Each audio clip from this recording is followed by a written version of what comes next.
السلام علیکم۔ وہ عشق جو ممنوع نہ رہا کی لہمت بہت زیادہ اسپیشل ایپیسوڈ کے ساتھ میں آ چکی ہوں، تو بنا کوئی ٹائم ضائع کیے چلتے ہیں کس کی طرف باقی باتیں بعد میں۔ Let's start. ہائے جہان میرے سامنے ہوتا نا تو اس کے ہاتھ چوم لیتی۔ گل بخت نے اپنے لاڈلے کے آتے ہی ساری دکھ خوشی کی ملی جلی کیفیت میں ڈوبی روداد سنے اسے اپنی گود سر رکھنے کو دی اور اپنے منہ سے سلپ ہوتی خوشی کو روک نہ سکیں۔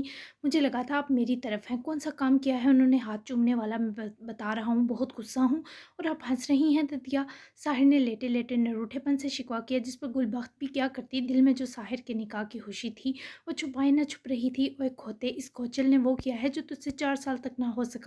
بڑی پیاری ہے ایمان، چلبلی سی، تیری اسکریو صحیح ٹائٹ کرے گی۔ میں تو اسی پر خوش ہوئے جا رہی کہ چلو میرے پردادی بننے کے آثار تو نمودار ہوئے۔ گل بخت کی جوابی پرجوشی پر وہ منہ بسورتا اٹھ بیٹھا۔ اس وقت موصوف نئے نویلے دولہے کم دیوداس بنجارے زیادہ دکھائی دے رہے تھے، حلیہ بھی عاشقوں جیسا لیکن آفت خیز۔ آپ خوش ہوں، لیکن جو انہوں نے ایمان کے حوالے سے بونگی ماری اس کا کیا؟ اور آپ کو بتایا تو تھا اس سنان کے متعلق جس تکلیف سے میں ایمان کو بچانے کی خاطر اس سے دور تھا۔ بابا نے خوشی خوشی ہمارے مقدر میں لکھ دی۔ ان کو یہ سب اچھا لگ رہا ہے ددیا، لیکن حالات کی سنگینی آپ بھی نہیں جانتی۔ ساحر کے سنجیدہ سپاٹ لب و لہجے میں ایک بے قلی نمودار ہوئی جس نے گل بخت کو بھی سنجیدہ کیا۔ اے غلط ہے وہ ساحر کی اصل الجھن اب سمجھی، چلو جو ہوگا دیکھی جائے گی، ابھی تو منہ مت بنا۔ اوے شہزادے، تجھے تیری ایمان ملی ہے، ہنس ہی لے، کیا روسی ساس جیسا تھنا بنا رکھا ہے؟ گل بخت نہ تو خود سنجیدہ رہ سکتی تھی نہ ساحر کو رہنے دیا۔ موصوف مسکراتی آنکھیں چراتے منظروں کو پاگل کر کے کیا ددیا، سارا موڈ برباد کر دیا آپ کے جہان صاحب نے۔ ہنسنے کا بالکل دل نہیں، آپ ابھی کال کر کے بابا کی کلاس لیں، بس تبھی یہ منہ ٹھیک کروں گا۔ ساحر نے بھی قسم کھا رکھی تھی انسانوں کی طرح لائن پر نہ آنے کی، جبکہ ادھر ساحر نے روٹ کر تقاضا کیا اور ادھر گل بخت صاحبہ کے فون پر ان کے کھوچل پتر کی کال آتی دکھائی دی۔ ہی ہی، آ گیا فون، اب ذرا میرے برم چیک کر تو بس۔ بخت صاحبہ نے شرارت بھری سرگوشی کرتے ساتھ جیسے فوری ڈرامائی برہمی والا تاثر چہرے پر سجائے کال ریسیو کیے تیوری چڑھائی۔ ساحر نے مسکرا کر واپس اپنا سر ان کی گود میں رکھے ساری توجہ ددیا پر مرکوز کی۔ اماں جان، اس وقت جہان اور منیرہ کمرے میں کاؤچ پر بیٹھے تھے اور دونوں کو یقین واثق تھا کہ ملا کی دوڑ اسی مسجد تک ہے۔ اوئے کھوتے، یہ کیا کیا ہے تو نے میرے بچوں گرے کے ساتھ؟ کوئی شرم ہوتی ہے، کوئی حیا ہوتی ہے؟ اتنا خوبصورت مذاق نہ میں پوچھتی ہوں اس سے ذرا کم پیارا مذاق نہیں سوچا تیری الٹی کھوپڑی کو؟ گل بخت کے اول جملے تو طاہر کو بھی ایٹیٹیوڈ میں لے آئے اور مقابلہ آن اسپیکر پر منیرہ اور جہان کی صورتیں تک اتری، مگر آخری جملوں پر ری ایکشن یکسر بدلا۔ گودی میں سر رکھ کر مغرور تاثر دیتے ساحر نے حشمگی نظروں سے ہنستی ددیا کو آئیبرو چکاتے گورا، جبکہ اس جنم دونوں محترمین کی تھمی سانسیں بحال ہو کر ہنسی بنی۔ ہاں اماں جان، مجھے پتا تھا آپ ضرور مجھے نکمے کا سیر و ہون بڑھائیں گی، تو گویا لاڈلے آپ کے پاس پہنچ گئے۔ میری ماں نے تو اسے کچھ دن وہیں روک کر رکھیں، ورنہ اس کا کوئی بھروسہ نہیں، چند دن کے اندر رخصتی کروائے ہمیں دادا دادی اور آپ کو پردادی بنا ڈالے۔ جہان کی شرارت اور ڈھکی چھپی باتوں کا مفہوم گل بخت کے چہرے پر خوبصورت مسکراہٹ کھلا گیا، جبکہ دوسری جانب منیرہ نے ہنس کر جہان کی بازو پر مکہ جڑ دیا۔ بچے جی کی کسی مسی کا حوال جہان نے منیرہ کو بڑی تفصیلی سنا کر خوش کر دیا تھا۔ ہاں، تو دادا بنتا سوٹ نہیں کرے گا کیونکہ ابھی تو میرا جہان فیڈر پیتا ہے۔ اور بات سن، اب میں اتنی بھی تم دو کی طرف نہیں ہوں، میرے بچے کی سانس سکھا دی تو نے جہان، نہ کچھ شرم کر، سینئر کھوتے جتنا ہو گیا ہے تو، پر ابھی بھی تیری بگڑے لونڈوں والی حرکتیں نہ گئی۔ میری معصومنی منیرہ کا ہی جگرا ہے تو جو آفت انگیز کے ساتھ 33 سال سے گزارا کر رہی ہے۔ اب کان کی میل نکال کر گل سن میری، آ کر میرے پتر کی منتیں کرو، مناؤ اسے، ورنہ وہ میرے ساتھ ہی سیٹل ہونے کا سوچ رہا ہے۔ ددیا کی روب دار باتیں ذرا ساحر کے دل میں ٹھنڈ اتار گئی، جبکہ دیہان اس کا ددیا کی پہلی بات سے بھی الجھا۔ دوسری جانب جہان کا کہا کمرے میں پوری دلکشی سے گونجا۔ اماں جان، ہم تو نہیں آ رہے، دیکھیے گا کیسے سر کے بل آئے گا، کیونکہ اس کی جان جس چڑیا میں ہے وہ یہاں ہے۔ ہاں، اسے کہیں وہیں سیٹل ہو جائے، ہمیں کوئی بھی ایشو نہیں۔ جہان نے بھی قسم کھائی تھی دنیا کے آفت بابا بننے کا پورا ایوارڈ پا کر دم لیں گے۔ ہیں اوئے جہان، تو ہم دادی پوتے کو انڈر اسٹیمیٹ نہ کر۔ گل بخت بظاہر ہنس رہی تھی پر پوتے کی خشونت بھری نگاہوں کے سبب روب بھی برابر ڈال رہی تھی۔ اماں جان، یہ جو لاڈلا آپ کے پاس پہنچا ہے نا، یہ ایمان سے بڑی پیاری سی ملاقات کر کے آیا ہے۔ وہ تو موصوف کو روسنا آیا تھا تو انا کے مارے نکل گئے پہاڑوں پر، ورنہ آہو سمجھ جائیں۔ جہان کی رازداری پر گل بخت نے حیرت و خوشی سے واپس گود سے سر اٹھا کر بیٹھتے ساحر کو دیکھا، کیونکہ ددیا کی نظریں اس کو پریشان کر گئیں۔ کھا قسم میری، گل بخت نے فوری یقین مانگا، اپنی کھا لیتا ہوں، اب آپ سمجھ جائیں، خود ہی رکھیں ذرا موصوف کو 10-15 دن اور بھینسوں کا گوبر دوبر رٹوائیں اور پھر اس کے ساتھ ہی آ جائیے گا، کیونکہ میں اور منیرہ رخصتی بہت جلد کروانے کے پلان کر رہے ہیں، یعنی ایک اور سرپرائز آپ کے رسے پوتے کے لیے۔ اور یہ ایک سیکرٹ ہے ہمارا، چلیں اللہ حافظ۔ جہاں نے مسکراتے ہوئے گلبخت کو نہال کرنے کو اتنی خوبصورت خبر سنائی اور رابطہ منقطع کیا، جس پر وہ مسکراتی ہوئی فون بند کیے خود کی طرف آنکھیں چنی کر کے تکتے اپنی جان سے پیارے ساحر کی طرف متوجہ ہوئیں۔ میں نے بہت روب ڈالا دونوں کی، میرے روب سے ٹانگیں کانپ رہی تھی۔ ددیا کے سرے سے جھوٹی بات پر ساحر نے منہ بسوڑا، جی دکھائی دے رہا تھا آپ کا روب بھی اور ان کی کانپتی ٹانگیں بھی۔ آپ سب ملے ہوئے ہیں، جائیں، آپ سے بھی نہیں بولتا، گڈ نائٹ۔ فوری ددیا سے روٹھے اٹھ کر چلا گیا، جس پر کتنی ہی دیر گلبخت ہنستی ہی چلی گئیں، جاتے پوتے کا واری قربان ہوتے صدقہ اتارا۔ گویا ساحر کا ایمان سے ملنا اب تک کی ان کی سب سے بڑی راحت بن گئی ہو۔ اے دھاپیا، یہ ایمان آپی کو کیا ہوا ہے؟ نکاح ہوتے کھسک تو نہیں گئی؟ کب سے اکیلے ہی مسکرائے جا رہی؟ کیا میں ہاتھی کی گندی جراب لے آؤں؟ وہ سنگاتے ہیں، ہو سکتا ہے ہوش میں آ جائیں۔ ادا جو سب کچن وغیرہ کا کام سے بیٹھنے کے بعد تایا جان کو ان کی بیڈ نائٹی دیے روم میں آئی تو لیزا نے فوری بیڈ سے چھلانگ لگاتے ادا کے پاس آتے ڈر کر اکیلے ہی اپنا پینڈنٹ چھو کر چھت پر لگے فانوسی جھومر کو لجائی نظروں سے تکتی ایمان کو دیکھتے فکر لٹائی۔ تم نے اسے ہادی کی جراب سنگا کر کومے میں پہنچانا ہے کیا؟ جاؤ تم اپنے بستر پر سونے کی کرو، میں پوچھ لیتی ہوں اسے، چلو بھاگو۔ ادا نے مسکراہٹ دباتے لیزا کو سونے بگایا اور خود سیدھی ایمان کے پاس گئی اور اس کے پاس بیٹھی ہی، جس پر ایمان نے فوری مسکراہٹ روکتے دھاپیا کو دیکھا اور آج تو اسے پوری دنیا پر پیار آ رہا تھا۔ تبھی ادا سے بیٹھتے ہی لاڈ سے لپٹی، بہت خوش ہے میری بلو رانی، یہ سار کی کس کا کمال ہے، یہ اس کیڑے کا جو تمہیں کاٹا تھا، محبت نامی کیڑا۔ ادا کی ملائم سرگوشی پر ایمان نے بوکھلا کر بیچ کا فاصلہ استوار کیا۔ ادا اس کی گھبراہٹ کو مسکراتی نظروں میں مقید کیے مسرور سی تھی۔ کیا واقعی مجھے ان سے محبت ہے اپیا؟ ایمان کے روم روم میں پنپتی الجھن پر ادا نے اس کا ہاتھ اپنے خوبصورت ہاتھ میں مقید کیا۔ شفیق نگاہ سب کی تمہارے رنگ ڈنگ دیکھ کر تو یہی لگ رہا ہے، لیکن یہ محبت تمہارے حق میں جائز ہے۔ افسوس، جی بھر کر اس انسان کے بارے سوچو، لیکن اتنا مت سوچنا کہ پیپرز اور ٹیسٹ میں بھی ساحر نامہ لکھا ہو۔ تم ساحر سے ہی محبت کر سکتی ہو، کیونکہ اب سے وہ تمہارا ہے، اپنی ہر سوچ، محبت کی ہر کیفیت اب تمہارے دل میں ساحر کے نام رہے، اس کا خیال رکھنا۔ ایک لڑکی کی محبت ایک لڑکے کی محبت سے 100 گنا مضبوط اور خوبصورت ہوتی ہے۔ ادا اسے سرگوشی کی صورت محبت کے سنگ یہ سیکھ دیتی بہت پیاری لگ رہی تھی، جبکہ ایمان کو لگا دل کی دھڑکنیں اچانک تیزی اختیار کر گئی ہوں۔ انہوں نے مجھے بہت پیار سے چھوا پیا، آج باہر سب رکا نہیں، آج میرا دل رک گیا، میں اس فیلنگ کو دماغ سے جھٹک ہی نہیں پا رہی۔ ابھی بھی مجھے صرف وہ یاد آ رہی ہیں، ان کی خوشبو ہزاروں پرفیوم سے پیاری ہے، ابھی بھی لگ رہا ہے مجھ سے لپٹی ہے۔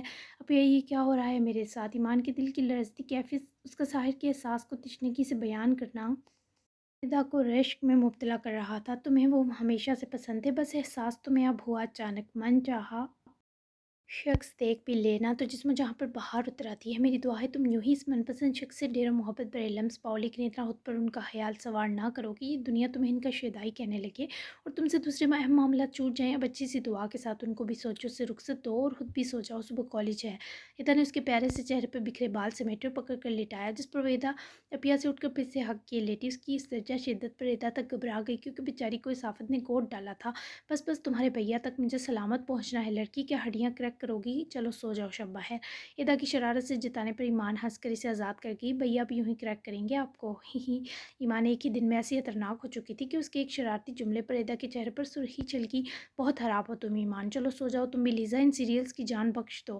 ادا نے لیزا کو 1 بجنے کے باوجود ٹیب میں گھسا دیکھتے فوراً سے اس کے ہاتھ سے ٹیب چپٹا، ایئر فونز بھی کھینچے، جس پر لیزا نے منہ تو بسوڑا پر بیچاری کی آنکھیں نیند سے ابلی تھی، تبھی فوری شرافت سے سو گئی۔ خود بھی عشاء کی نماز کے لیے وضو کرنے بڑھی اور اٹیچ سٹنگ روم کی طرف ہی وہ نماز ادا کرتی تھی۔ ایمان نے کروٹ بدل کر بلینکٹ سرد کوڑا، مگر ساحر کی یاد قرار و سکون لوٹ گئی۔ اسی لمحے ایمان کے فون پر میسج ٹون بجی، تو آئی لیکن ہم سے ملے بنا نکل گئی، اب سب کچھ ساحر بھیا ہو گئے نا، میں نالاج ہوں۔ اشبا نے پہلے تو اسے ساحر کا نمبر بھیجا، ساتھ ہی شکایتی میسج، یار انہوں نے مجھے کسی اور قابل چھوڑا ہی نہیں، کیا بتاؤں اب تک ان کا سحر اوپر سے جھٹک نہیں پا رہی ہے اشبو، میں نے نہیں بچنا۔ جواباً ایمان کی وائس نوٹ بھیجا، اشبا نے اس کی بے قراری اس کی آواز سے بھی محسوس کی، دل کیا جا کر ایمان کا ماتھا چومائے، ایسی بے قرار تڑپی ہوئی وہ اور آفت لگ رہی تھی۔ ہاں میری جان کی ٹوٹی، لگتا ہے بھیا نے تجھے کوٹے کوٹے اپنے عشق میں ڈبکی لگوا دی، چل کوئی نہیں، حوصلہ رکھ، جب تجھے ہم یہاں لے آئیں گے تیرے ان کے پاس، رومانٹک سین کی داستان کل کالج سنوں گی، ابھی میں نے تجھے بھیا کا اور بھیا کو تیرا نمبر بھیجا ہے، گڈ نائٹ، سونا مونا ماں وغیرہ کر لو، اجازت ہے۔ اشبا نے بھی ہنس کر وائس نوٹ ہی بھیجا، جس پر ایمان کے بھی دانت نکلے، چھچوری ہمارے بھی ٹھڑکی نبھانے بھی جیسا کچھ نہیں ہے، تو کرنا انان کو ماں لے ذرا، تیرا بھی بندوبست کرتی ہوں، بس دعا کر وہ زیادہ غصہ نہ ہو، چل بھاگ، مجھے بھی اپنے ساحر جی سے بات کرنے دے۔ ایمان نے نمبر ملنے کی خوشی میں بیچاری سہیلی کو فوری فارغ کیا اور شبو اسی پر خوش تھی کہ عدنان کے ساتھ اس کا ذکر ہوا، جبکہ ساحر نے اشفاق کے میسج بھیجتے ہی ایمان کا نمبر سیو کیے۔ 10 پر کال کی پر اس کو بزی دیکھ کر ساحر کو غصہ آیا۔ اس وقت بھی ان چڑیلوں کو آرام نہیں، جب اشفاق کا نمبر ملایا تو وہ بھی بزی، اوپر سے ساحر کو کب سے مچھروں نے بری طرح تنگ کر دیا تھا۔ ایمان نے جیسے ہی کال آف کی، ساحر کی آتی کال پر فون چھوٹ کر بیچاری کے ناک پر جا گرا۔ فوری کراہتی اٹھ بیٹھی، یہ تو لیزا ٹن ہو چکی تھی، ورنہ ایمان کی بھیانک چینخ پر تو مردے تک کفن پھاڑ کر اٹھ جائیں۔ ایمان کا دل کیا فون بھی دیوار سے پٹکے، پر ان نون نمبر پر ساحر کے ہوتے گمان نے ایمان کو ناک کا درد بلا دیا۔ ایمان ساحر کا فون لگتے ہی پکارنا ایمان کو پھر سے گھبراہٹ دے گیا۔ جی فوری حل تر کیا، ویر از عدنان، وہ گھر بھی نہیں دکھائی دیا، کیسے ہمارے نکاح کا علم ہے؟ ساحر کا پہلا سوال ہی ایمان کو اداس کر گیا۔ وہ میڈیکل کیمپ کے سبب سندھ گیا ہے، اس سے رابطہ نہیں ہو سکا، اسے نہیں پتا کچھ۔ ایمان نے فوری بتایا۔ اوکے، میری بات غور سے سنا۔ ساحر کی تمہید پر ایمان کو پھر سے ناک میں درد اٹھتا محسوس ہوا۔ ابھی نہیں پلیز، ابھی میری غور والی بتی گل ہو گئی۔ فون اتنی زور سے میری ناک پر گرا ہے کہ مت پوچھیں۔ آپ نے صرف عدنان کو پوچھنے کو کال کی؟ ایمان کے روحانسے لہجے پر ساحر میٹرس پر آ کر بیٹھا۔ کمرہ بہت خوبصورت تھا، پر جب تک کوئل کے اثر سے مچھر سارے مر نہ جاتے، سکون جیسی کوئی چیز موجود نہ تھی۔ مجھے اتنے سکون سے نکاح ہونے پر حیرت تھی، تبھی کنفرمیشن لے رہا تھا۔ اور اتنی رات فون تمہارے ہاتھ میں کیا کر رہا تھا؟ تم اور اشبا الو کی طرح اس وقت جاگ کیوں رہی تھی؟ کہیں ہمارے ملنے کی داستان تو گوش گزار نہیں ہو رہی تھی؟ خبردار، اگر تم نے ایسا کیا جان لے لوں گا تمہاری۔ ساحر کی اس کے لیے اٹیچمنٹ اور یوں سختی دکھانا ایمان کو اور اداس کر گیا۔ دل چاہا سچ میں رو دے۔ آپ چاہتے ہیں کہ ہماری بات کسی سے نہ کروں؟ ایسے تو میرے پیٹ میں درد ہو جائے گا۔ ایمان کے بعد صدمے کے سنگ رن کا سرگوشی بنی مدم مسرور مسکراہٹ نے ساحر کے ہونٹوں کا احاطہ کیا۔ برداشت کرو یہ درد، اب سو جاؤ۔ ساحر نے آواز میں نرمی لائی، مگر فون بند کرنے کے احساس پر ایمان کا دل رکا۔ آپ واپس کب آئیں گے؟ ایمان نے ہمت کرتے پوچھا۔ جلد، ایک لفظی جواب۔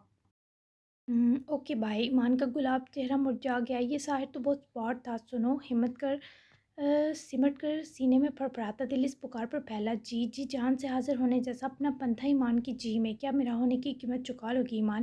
ساحر کا اشارہ اس تکلیف کی جانب تھا جو عدنان اسے ذہنی طور پر دینے والا تھا۔ کیسی قیمت؟ ایمان کو یہی لگا وہ عدنان کی بات کر رہا ہے، کچھ پرومس کرنے ہوں گے۔ عدنان کا جو بھی رد عمل ہوا تم حرف مجھ سے ڈسکس کرو گے، اس کا جواب میں اسے خود دوں گا۔ کسی بھی چیز کے لیے خود کو بلیم نہیں کرنا، نہ پریشان۔ ساحر کا نرمی سے وعدہ مانگنا اتنا پرسکون کرتا ہوا لگا کہ ایمان کے ہونٹوں پر مسکراہٹ اتری۔ وہ چیخے گا، مجھ پر ناراض ہوگا بہت، مجھے پہلی بار ڈر لگ رہا ہے اس کے آنے سے۔ ایمان نے نہ چاہتے ہوئے بھی ساحر کے سامنے اپنا ڈر کہا۔ میں تمہارے ساتھ ہوں جب تک تمہیں کسی شے سے نہیں ڈرنا، کول اور ریلیکس رہنا جیسی تم ہو۔ کہ ساحر کے پیار سے سمجھانے پر وہ اداس سا مسکرائی، کیونکہ وہ اس سے بالکل دوست بن کر بات کر رہا تھا۔ اب ڈر نہیں لگ رہا، آپ تو بہت سویٹ ہے، میں بھی بچپن سے آپ سے گھبراتی رہی۔ کی شوق سرگوشی مقابل بھی سنجیدگی ظاہر کرنے کا سبب بنی۔ سویٹ ہرگز نہیں ہوں، سو جاؤ۔ ساحر نہیں چاہتا تو وہ اس کے روب سے نکلے، ڈرتی گھبراتی رہی، یہی اس کی چاہت تھی۔ سنیں، پھر سے ہمت کی پکاری۔ ساحر جبران کا دل ہمکتا جا رہا تھا، اپنے اختیار سے ویسے جلد یا بدیر باہر کرنے پر آمادہ تھی۔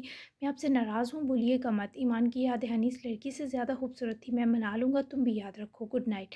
کچھ تو تھا ساحر کے لہجے کے استحقاق میں کہ ایمان اس سے رابطہ ٹوٹ جانے کے بعد بھی ٹھیک سے سانس ہموار نہ کر سکی، لیکن اس ہموار کے سبب اسے نیند بہت خوبصورت آئی۔ ایک نئی خوبصورت سی صبح آ چکی تھی، پرندوں کی چہچہاہٹ درختوں کی پتوں کی سرسراہٹ بتا رہی تھی موسم میں لطف و راحت گلی ہے۔ آسمان سفید بادلوں کے گولوں سے ڈھکا تھا تو سورج میاں گاہے بگاہے اپنی پر رونق کرنوں سے فضا کی حدت بڑھاتے پھر چھپ جاتے۔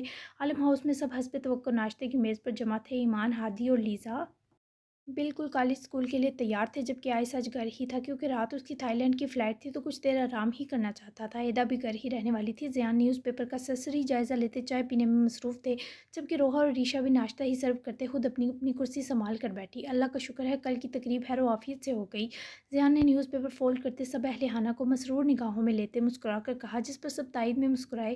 البتہ ایمان بلش کرتی نظر جھکا گئی۔ اللہ کا بےحد شکر ہے بھائی جان، ویسے رخصتی کب تک ارادہ ہے؟ مطلب ابھی تو ہماری ایمان پڑھ رہی ہے نا؟ روحا نے ذکر ہی کچھ ایسا کیا جو ایمان کے دل کی دھڑکنیں منتشر کرتا، توجہ بھی سلب کر گیا۔ دم سادے وہ بابا کے جواب کی منتظر تھی، مگر گاڑی کے ہارن کے سبب زیان جواب نہ دے سکے۔ لگتا ہے عدنان آ گیا، ایدا نے مسکراتے اندازہ لگایا، جس پر روحا اور ایمان کے چہرے پھیکے پڑے۔ مگر 2 منٹ گزرے ہی تھے کہ عالم ہاؤس کے انٹرنس میں چوکیدار بابا سے منہ ماری کرتی کوئی ماڈرن لڑکی زبردستی ہی گھر میں گھسی، جس پر ناشتہ کرتے تمام نفوذ متوجہ ہوئے۔ کہاں گھسی جا رہی ہیں صاحب یہ لڑکی؟ میرے منع کرنے کے باوجود اندر آ گئی۔